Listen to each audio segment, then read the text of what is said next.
and empower you into action. This is Warriors Talk with your host, Lady ReShell. Hello. Welcome to Warriors Talk with author and founder Lady ReShell, where we move away from awareness towards action. It's Health and Wellness Monday, and our topic for today is the importance of breast cancer survivorship. We are live on Intellectual Radio. We just heard from the Drive FI with Roman. Keep it locked right here on Intellectual Radio and allow us to feed your brain.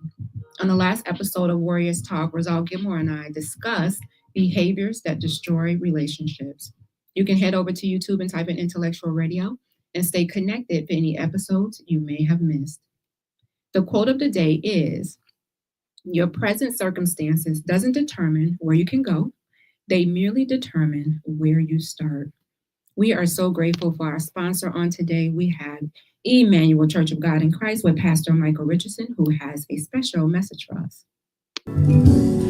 Greetings, I am Pastor Michael Richardson. And I am First Lady Anastasia Richardson from the Emmanuel Church of God in Christ.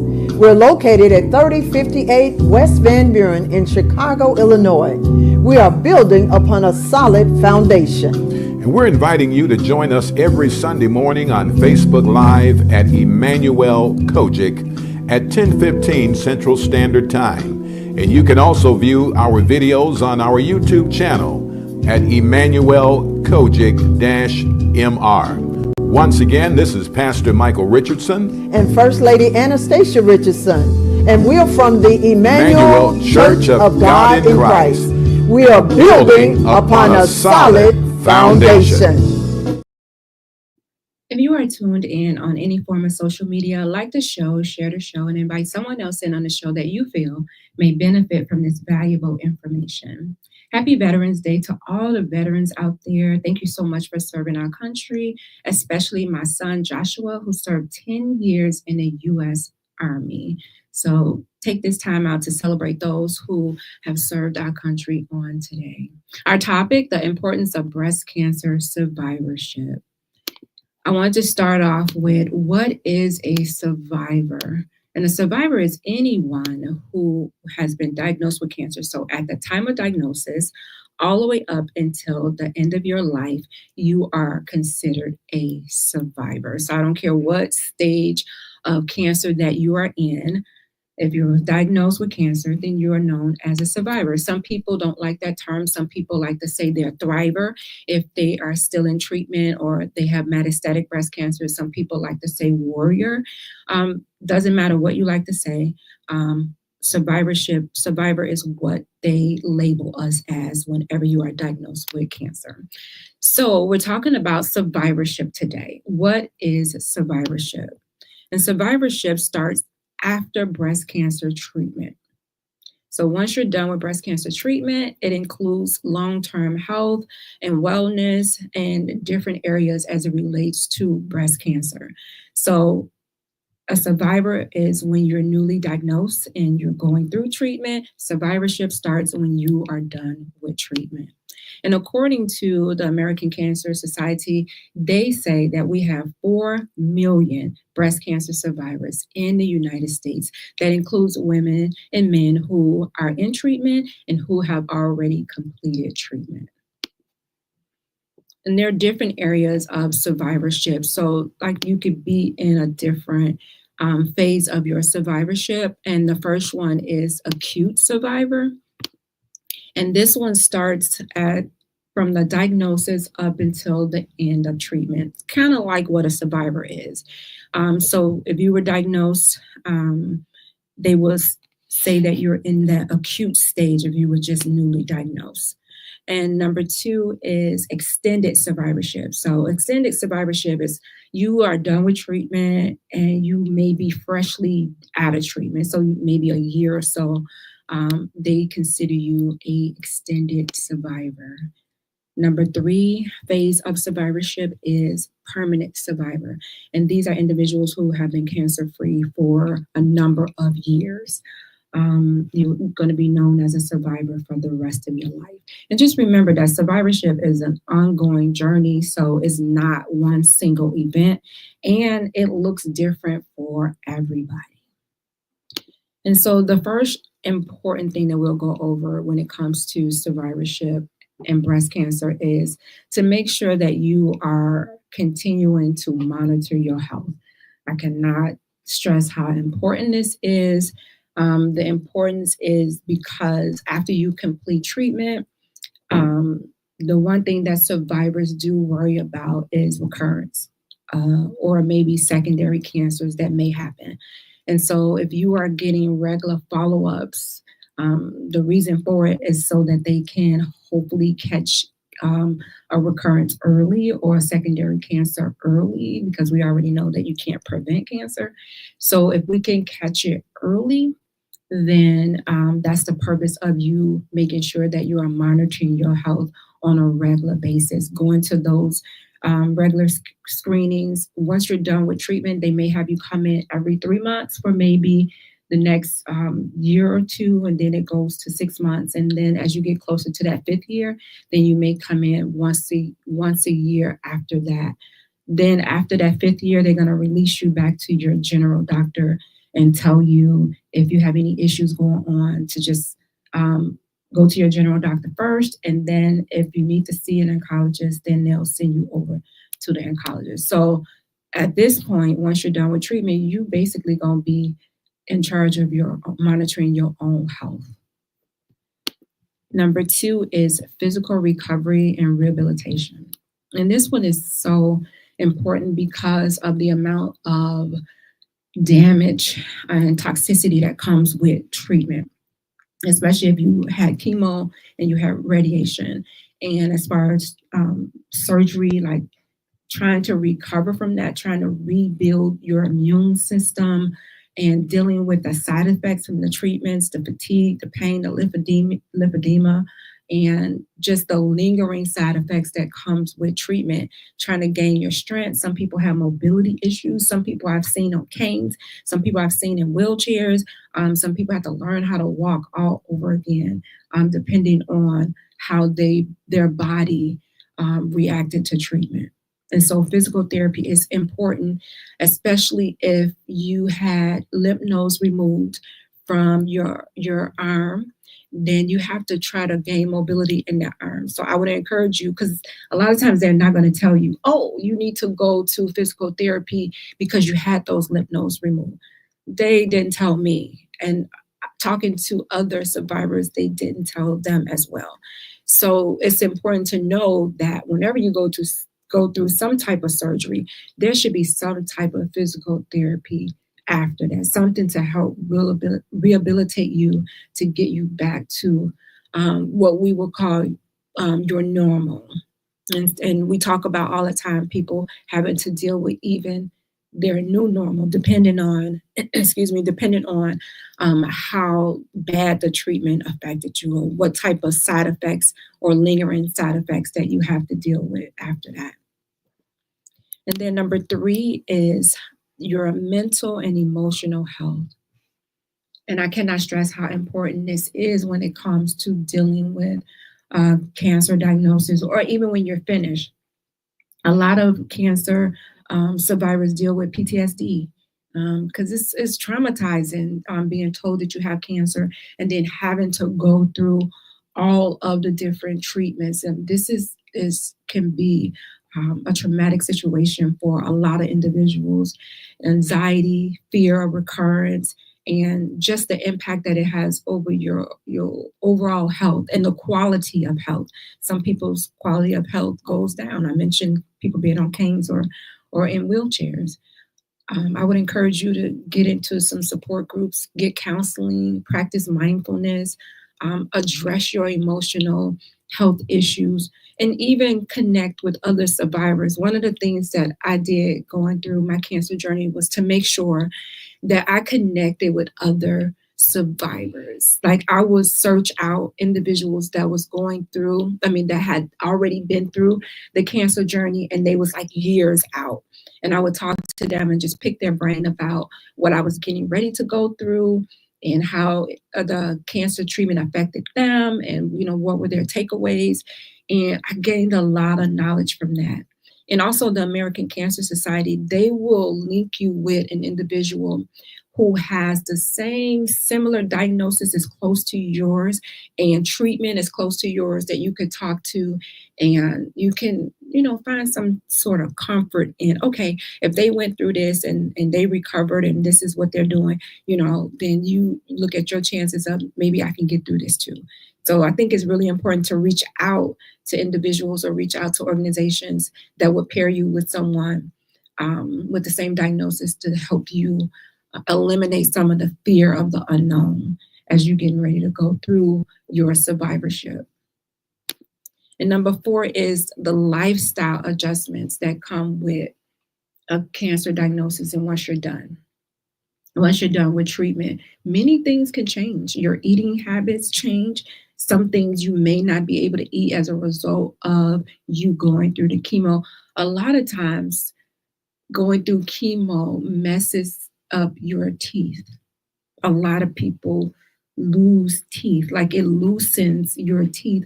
A lot of people have to get, teeth pulled, and they may have to wear what they call either dentures or go get implants because the chemo damages your teeth. They tell you when you're getting ready to go through chemo to make sure that you go to the dentist first and get whatever work you need done, because if you try to get some dental work done while you're in treatment, it's not going to heal. So if you get a tooth pulled, then wherever they pull from that slot is not going to heal. It's already a slow healing process, but it's not going to heal. So it's important to make sure that you're taking care of your dental hygiene, your oral hygiene as well, before and after you go through a cancer diagnosis. And make sure that you adopt a healthier lifestyle. I don't like to say a diet because a diet to me is temporary, but adopt a healthier lifestyle. And that's just selecting healthier choices when it comes to eating fruits, vegetables, lean protein. Try to stay off as much as possible the red meat, because we know red meat is classified as a carcinogen. It causes cancer. So things that you could do: avoid smoking. If you smoke, I would say quit, because we already know cigarettes causes cancer. Even if you're vaping is just horrible to do for your body, for your teeth. If you're drinking alcohol. So with alcohol, a lot of studies recently that have come out, they used to say, oh, you can limit your alcohol to, 1 or 2 drinks or whatever, depending on your body weight. Now they're saying that no amount of alcohol is healthy for you, especially when it comes to reducing your risk of getting cancer. So I would even be cautious if you're an alcohol drinker. May want to push back the glass. I don't know. I'm not a drinker, so I don't encourage it. But if that's what you do, and if that's a part of your lifestyle, then you may want to rethink it or look at the research that they have out there as it relates to alcohol and cancer. Number 5, when it comes to the importance of breast cancer survivorship, is getting a survivorship care plan. And many individuals that walk away from treatment do not walk away with a care plan from their oncologist. A lot of times you're just let go and you're told, oh, okay, make sure you're going to the doctor if something is going on. But if you just went through all of this treatment that has damaged your immune system, and now you have to rebuild that immune system, and you have to basically learn how to eat all over again. A lot of people lose a lot of muscle mass when they're going through treatment, so they have to learn how to build their muscles up again when it comes to exercising. Like a lot of things that you have to do. And in that care plan that the doctor should give you should include all of that. It should include what things that you should do, what things you should eat, what things you should avoid, because, and I know that they don't tell you that is because a lot of doctors don't get educated on nutrition. They may have one class on nutrition. And doing my research, it was told that they don't get nutrition because they're not supposed to push nutrition, right? They're doctors, so they're supposed to push prescriptions. So they're not going to say, oh yeah, well, if you eat this diet, then you won't have to be on high blood pressure medicine. Why would they say that? Because it's going to put them out of business, right? So they're in the business of writing prescriptions. basically putting a Band-Aid over whatever is going on with you. Um, and I don't want to say all doctors are like that, but the majority of them are like that, to where they really don't sit down with you and get to the root cause of why this is happening. And if this is happening, let's put you on a regimen for like 3 months and then come back and see where you at, what you did wrong, what we could subtract, add, or, you don't have very many doctors that will sit down and take that time with you to go through a care plan like that, so that you won't have to be on medicine for the rest of your life. Now, some people may have to be, depending on what that medicine is. So my daughter's a type 1 diabetic, so she has to be on insulin for the rest of her life, unless they come up with something where they get implanted in her body and it releases the insulin on its own. She has to take that insulin for the rest of her life. But then you have individuals that are maybe type 2 that a lot of times they say it comes from lifestyle. So there are things that you could do that will help you to change your lifestyle so that you won't have to be a type 2 diabetic, even if it runs in your family. We talk about the gun, when you load the gun, but your lifestyle actually pulls the trigger. So the genetics is the loaded gun, but your lifestyle actually pulls the trigger on if you're going to get whatever it is that runs in your family. So you don't have to get those diseases that are genetic in your family. Number 6, when it comes to the importance of breast cancer survivorship, is to make sure that you build a support system. We always talk about how important it is to have a great support system around you when it comes to just handling your emotional, even your physical, just different things in life, especially when you're done with treatment, because most of the time you have all of the support when you are just newly diagnosed and when you're in treatment. But when you're done with treatment, everybody's like, oh, she's okay. She's done with treatment. She don't really need the support anymore. Like, she's okay. That's not true.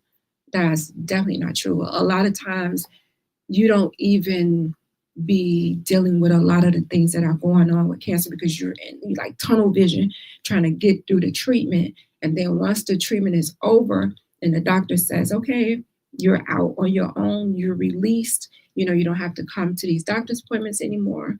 I can remember my doctor telling me, and I was so scared. And I was looking at her, and she was like, I have to let you go. It's been 5 years. Like, you haven't had any issues. You have to go to your general doctor. And I'm just like, this is how I feel, having gone through the treatment and being diagnosed with the triple negative breast cancer, which is the aggressive form of breast cancer.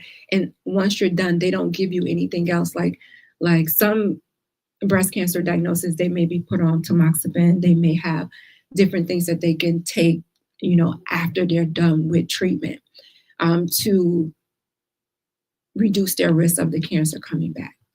With triple negative, you have nothing. Like, you're not going to get scans, or once a year, they're not checking on you. They have no follow-up methods. The only follow-up method they have is you telling them you're having some sort of issues. Other than that, they have nothing. So I feel like it's almost like they have you up on this cliff, and the whole time they was taking care of you, making sure you didn't fall, making sure you was okay. They gave you everything you need. And then when you were done with treatment, they just pushed you off that cliff and say, okay, you're on your own. Now you have to do everything yourself.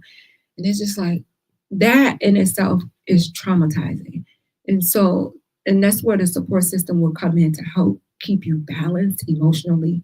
And you'll have someone, if you're not seeing a therapist or a counselor, which I do encourage you do while you're going through treatment. A lot of times they're not going to even recommend that, which it should go along with you going through treatment. While they're recommending the chemo and the surgery and the radiation and immunotherapy, the next prescription should be, and you have to see a counselor or a therapist as you're going through treatment like this. You have to. After every treatment, you should be seeing someone. Because if you don't get it out of you, like, you're going through treatment and then you're holding on, you got all this negative stuff in you, all this fear in you, and you're not releasing it out, which can make you more sicker than what you are.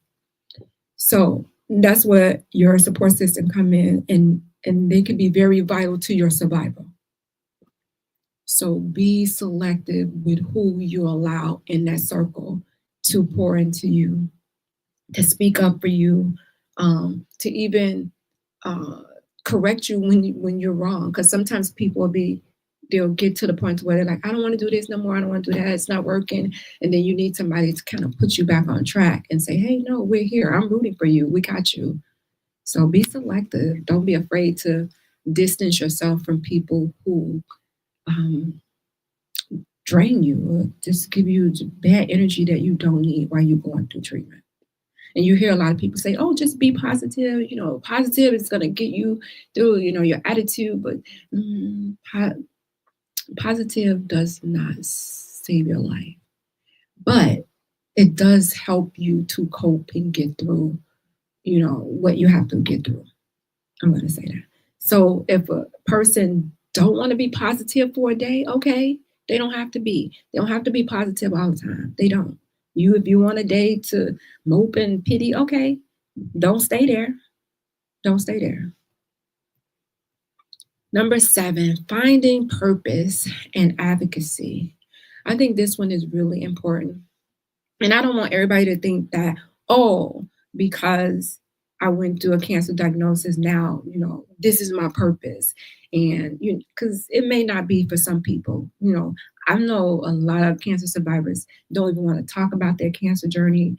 They don't want to share their testimony because it reminds them of the trauma that they went through. So it may not be their purpose, but you may find your purpose as you're going through the journey.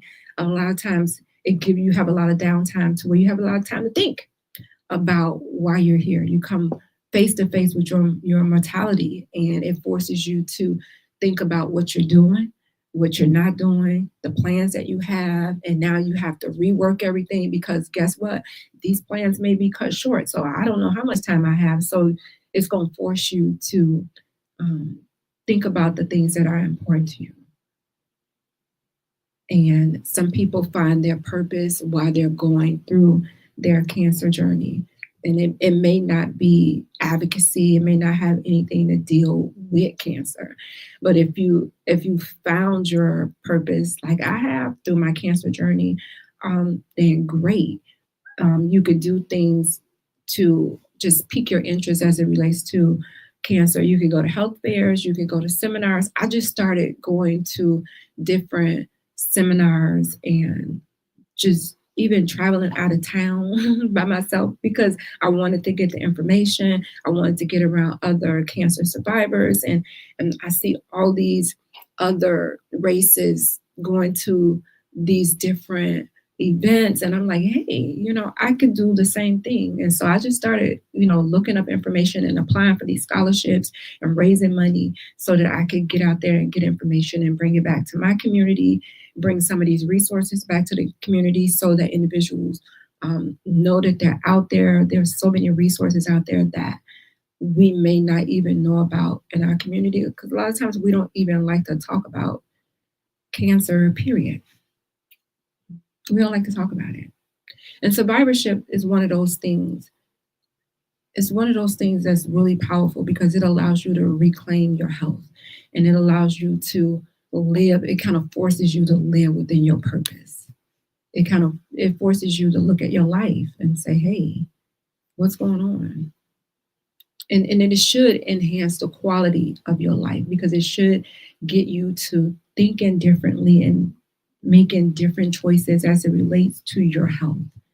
So if you were doing something that was damaging to your health and you didn't care, and now it forces you to be like, hey, wait a minute, I don't want to do that anymore because, it could contribute to me having a recurrence or just having a low quality of life.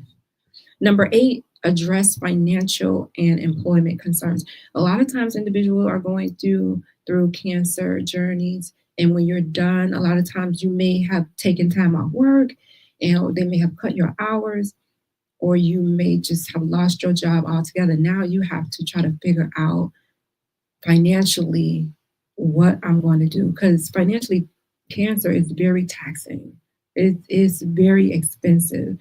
And now you have a challenge of trying to get back on your feet and maybe find another job, and you may still be fatigued from going through cancer, and you may not even want to go work a job. And now you may have to go and get on assistance, which we know it's never enough money, especially when you have these co-pays and you have bills coming from different tests that you have to take. There are some nonprofit organizations out there that do help individuals that are going through a cancer diagnosis or just may need, that financial bridge to help them get through cancer. You can go to my website, warriorstalk.org. I have a resource section. You can click on that, and I have organizations that do help individuals financially. And you can just click on their website, and it will take you directly to their page and just follow the process of filling out the application and applying. And you will be surprised of the organizations out there that will help. And I'm very proud and excited about Warriors Talk, because our last gala that we had in October of this year, we were able to bless a warrior who was in battle with $1,000. So I was so excited about that. I had an organization that reached out to me, and they saw my information on Facebook. They saw that I was raising money, and they donated $1,000. And that was my goal for the person who was in battle, is to, give them $1,000 this year. And God allowed me to meet that goal. And so I'm excited, because that's what it's about. It's about helping individuals. And I knew this particular person was going through financially when it came to treatment, and having like a balance left over with treatment, and just having to go to treatment and then looking at you, knowing that you have this balance is just, it could be stressful. And so I was glad that Warriors Talk was able to help, and that the donation came through. I just put it out there that that's what I needed, and God just answered. He just answered the prayer for that. And so I'm just excited about that. And so there are organizations out there that will help financially. You just have to go through the steps of applying, and don't apply just to one, apply to a lot of them. And, they don't say, oh, if you get money from here, you can't get it from another place. No, so just fill out as many as you can, and follow up with them to see if they're going to respond, and what is their process or their turnaround time for letting you know. Number 9 is to stay informed about new treatment and research. There are so many different clinical trials that happen that may be beneficial to individuals that are going through treatment or may be done with treatment. And you can go to clinicaltrials.gov, and you can research some clinical trials to see if you even qualify for them. And it may be beneficial. You just never know. And you may not have to come out of your pocket with anything. Your insurance may be able to cover it. When it comes to cancer research, there's so many things that it seems like it's not advancing. It seems like we are moving so slow. And it feels like, oh my God, they collected. This is how I felt before I had cancer. I'm like, they collecting all this money they're raising with these walks and all this cancer research. Like, where's this money going? Where's the research? We still don't have a cure. They declared war on cancer 30 years ago, and nothing has happened. Like, where's all of this money going? Well, I had a chance to sit on a panel that it was a peer review panel that reviewed grant applications of individual researchers that have what they feel may be a cure or may be less toxic therapy for breast cancer. And so I got to sit on about 4 or 5 of them and just review with other scientists, other cancer survivors. And we was able to give our input on if we felt that the therapy they was coming up with would be toxic, or would it be beneficial for individuals that have to use it. And I felt like, oh my God, I felt empowered, because I seen the amount of research that applications that was trying to get these grants. So I know somewhere in one of those piles could be a cure. So I was honored to sit on one of those peer reviews, to know that my voice was heard. So research could be really tricky. It could be really tricky, but I think they are really hopeful right now with AI. For some reason, they feel like AI is going to be able to help a lot, especially when it comes to diagnosing cancer even before any tumors or anything have developed in the body. So that could be promising for individuals. Number 10 is to practice self care and to manage your stress, because this could be a stressful time. Again, we're talking about survivorship. So you're not in treatment with survivorship, you're done with treatment. And so this could be a very stressful time just thinking about, okay, now I have to get on with my life.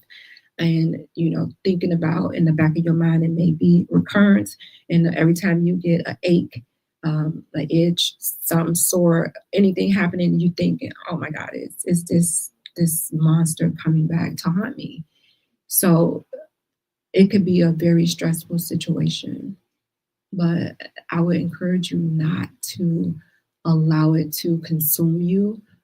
If you're having any issues, to go to the doctor and address them so that you can have a peace of mind. When it comes to practicing self-care, make sure you're doing things that make you happy, that cater to your overall well-being. It could be anything. It don't necessarily have to be going to get a manicure or a pedicure.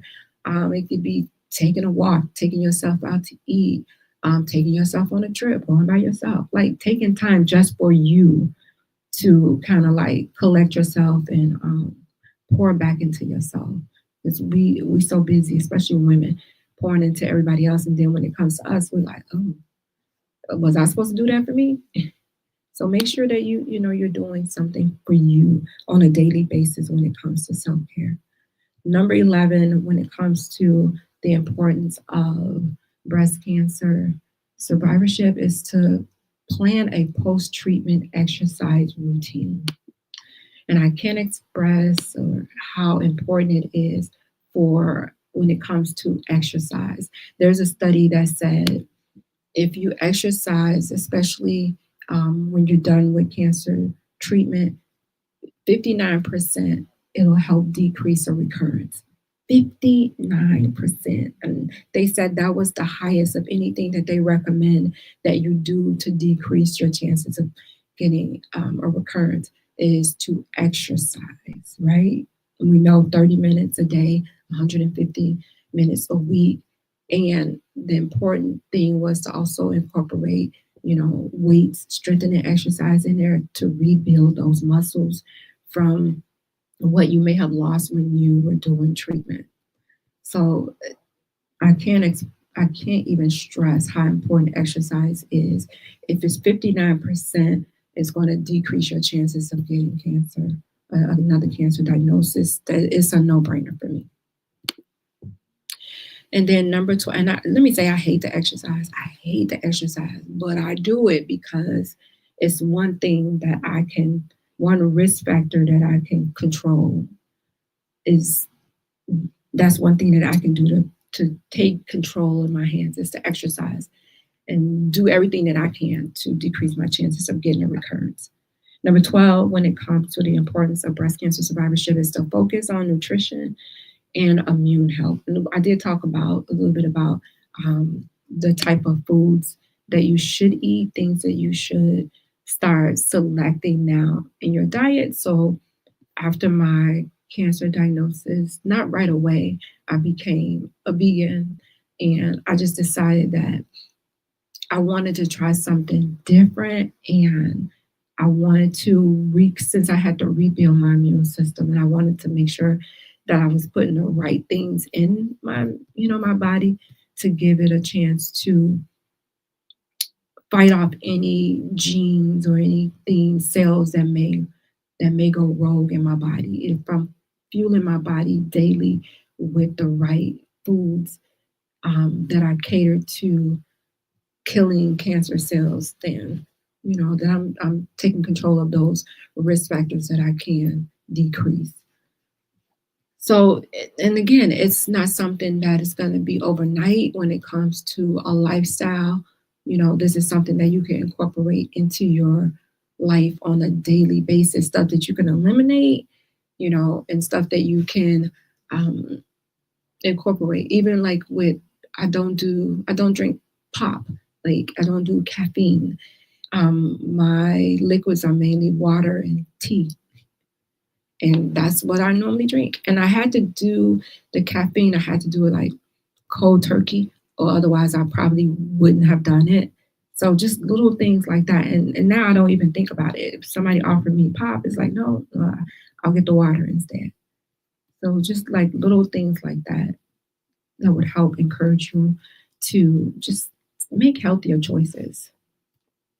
Another thing you could do is stay connected in your community when it comes to your community of cancer survivors, so that you won't feel isolated. Because a lot of times we feel like maybe our family don't know or understand what we're going through. And so you may feel isolated. Make sure that you have a good support group around you. So, and the support group may not be for everybody. Like for me, I did not do a support group. It just wasn't for me. But for some people, they may need that. So even if you join, like sometimes they have these forums online where you can participate online and you can listen to the different topics as it relates to cancer. Or you could go to your local clinic. They may have a support group there. You can join in on walks, wellness retreats, listen to other survivors share their stories. It gives you some sort of comfort when you hear other individuals have went through the same thing. Another thing that you can do is make sure that you are setting personal goals for yourself. So a lot of times you get weighed down with everything that's going on and you get engulfed into the cancer diagnosis. You forget that you still have a life to live after that. After treatment, you still have to pick up the pieces and get on with your life, right? So think about some goals that you wanted to do that you probably put to the side and you didn't have time to do because you were so busy. Set goals as it relates to your purpose, what direction you want to go in now that, you have this second chance at life. It's a new chapter. It's a new opportunity to do new things that you're passionate about. Another thing we could do is to make sure that you select a doctor that you can have a relationship with, one where you feel comfortable talking to, comfortable bringing up issues. When you have some sort of symptoms, you're not retreating and be like, oh, I don't want to go here and they're going to give me some bad news. Every time I go to the doctor, it's bad news. You want to be able to have someone that you relate to. I remember having a doctor like that, and then she left and went somewhere else, and I was just like, oh, God, I have to find somebody else. So it's important to interview your doctors and see how you feel, how comfortable you feel going to them. And when you bring up issues to them, do they dismiss the issue? Do they just make it seem like it's all in your head? Like, oh, you just, that's just normal. And you're like, no, this is, no, that's not normal. This is what I'm feeling. Another thing you could do is to educate your loved ones and the people that are around you about what you're going through. Because again, a lot of times they feel like, oh, she's not in treatment anymore, so she should be fine. No, let them understand, you're not fully 100%. There are some lingering effects of treatment that sometimes may not show up for years to come. So educate them on, how you're feeling emotionally and physically so that they can know how to support you. And then celebrate your victories. When you achieve something as it relates to your cancer journey, celebrate. Don't wait. If they tell you, oh, you're not declared a survivor until you get through that 5-mile marker. No, celebrate. Celebrate when you're done with chemo. Celebrate when you're done with radiation, surgery. Celebrate yourself and any little accomplishment that you can, and treat yourself. Some people when they get ready to shave their head, they have a party and they shave their head, and some of the other people shave their heads too. Some people will do what they call they will do like a sculpture of their breasts, and they'll have a party with that and have people to come around, get the cake with the boobs on it. Like, it's different things that you could do to kind of take the power back from the way cancer is making you feel. Like, include your loved ones in on the journey so they can feel a part of your healing. And then make sure you are including God in on the mix. We're search for everything else to make us feel comfortable and to calm our nerves. But make sure God prayer is at the top of that list. A lot of times we think that our relationship is solid when it comes to him. If you believe in God, you believe in Jesus Christ, and then when you go through a traumatic situation, you be like, whoa, my relationship was like not intact at all. So this will be a great time for you to reevaluate your relationship with God and get things in order, and just get your life back on a track to where you can feel confident about how you're moving spiritually, physically, mentally, emotionally. When something is out of whack, when something is not balanced, then the whole body is not balanced. So just make sure that you're working towards, balance in all of those areas. And again, it may not be something that's going to happen overnight. So don't beat yourself up. Survivorship is about living beyond cancer. It's about finding ways to acknowledge, your journey and how you got there. With each step, just continue to build a legacy of resilience, of strength, of empowerment.